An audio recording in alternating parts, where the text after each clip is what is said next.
Ahoy, me hearties! 'Tis your old sky pirate, Captain Cloud, bringing ye tales not from the high seas, but from the skies above 'em. Gone be the days of plunder and powder. Today, I hoist me colors for the guardians of the air and surf, the United States Coast Guard Aviation.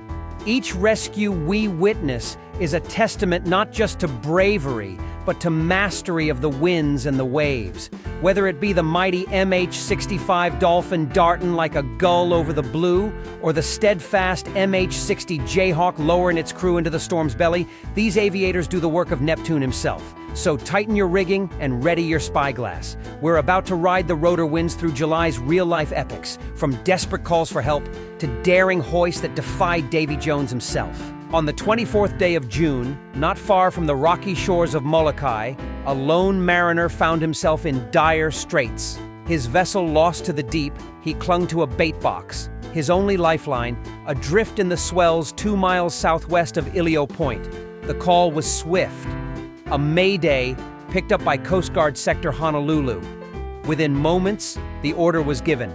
And from the decks of Air Station Barbers Point rose the MH-65 Dolphin, a bright blaze of orange against the island sky. The Dolphin's no stranger to these waters.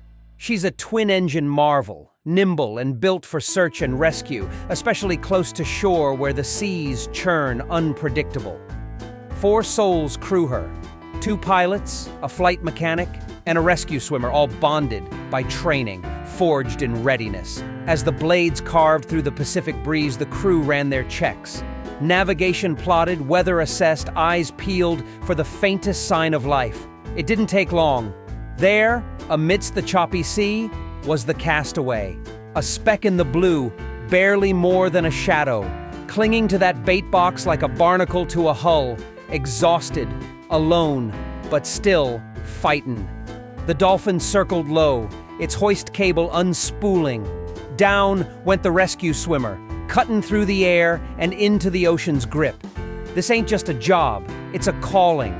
These swimmers train for years to master this moment. Heavy seas, night skies, or high winds, none deter their mission. He reached the man, secured him to the harness, gave the signal, and up they rose. A slow, deliberate lift, every second counting. The crew above holding steady, the rotor wash beating back the sea like a war drum. Once aboard, the survivor was tended to with care.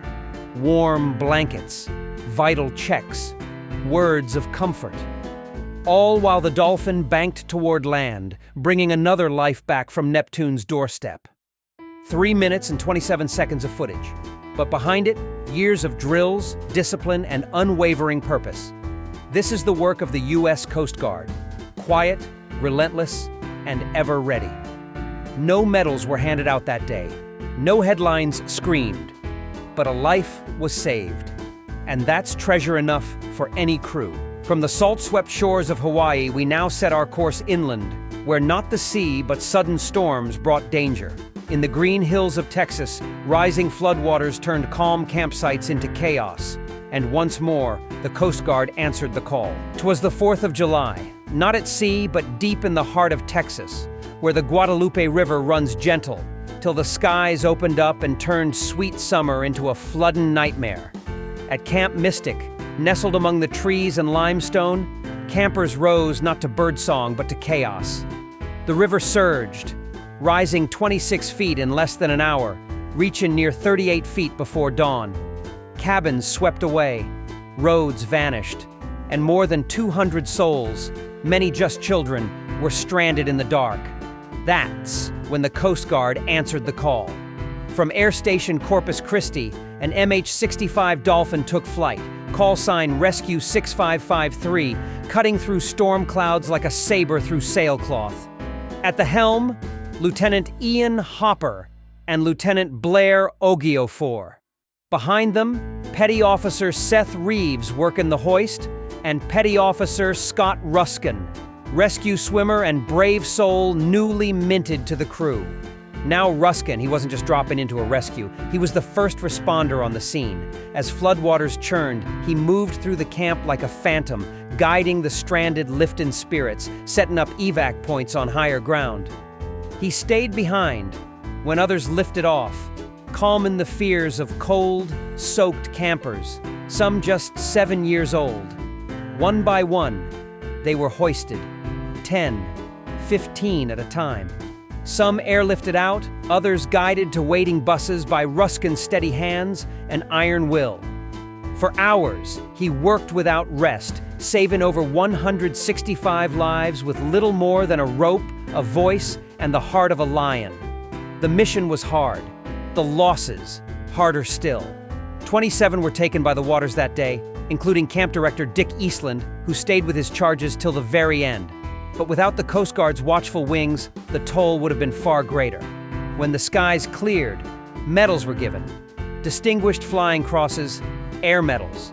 But ask Ruskin, and he'll tell you, the real heroes were the kids on the ground. Brave young hearts who held the line while the aircrew fought the flood from above.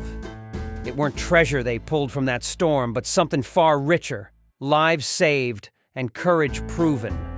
That, mates, is what it means to be a guardian of the sky. From the swelling rivers of Texas to the jagged cliffs of the Pacific Northwest, the call for help knows no border.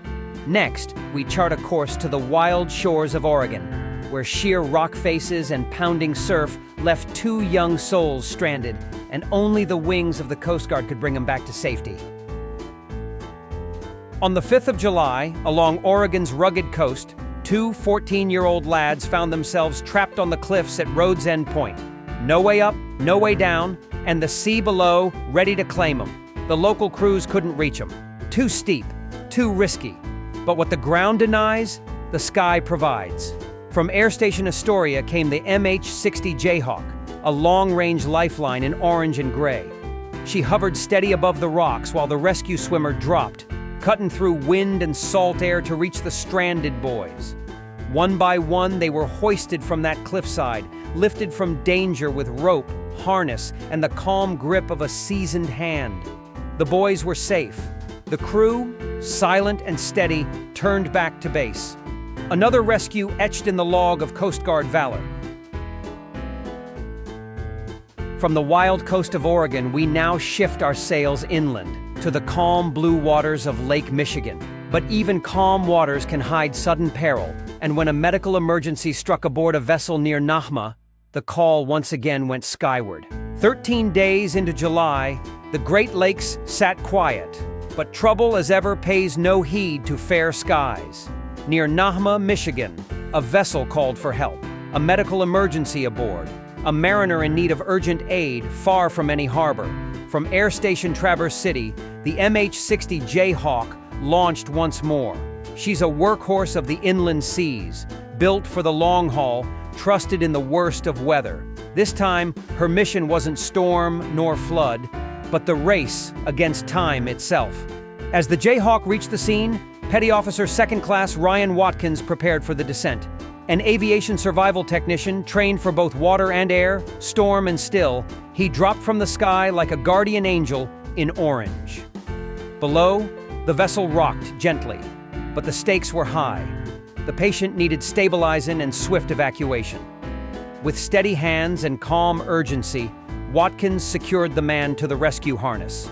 Up they rose, past the rails and rigging, toward the open belly of the Jayhawk. There, the crew moved fast, tending to the patient as they turned for shore, heading straight for a waiting med crew at a nearby airport. In this line of work, not all rescues are dramatic. Some are quiet, focused, and just as vital.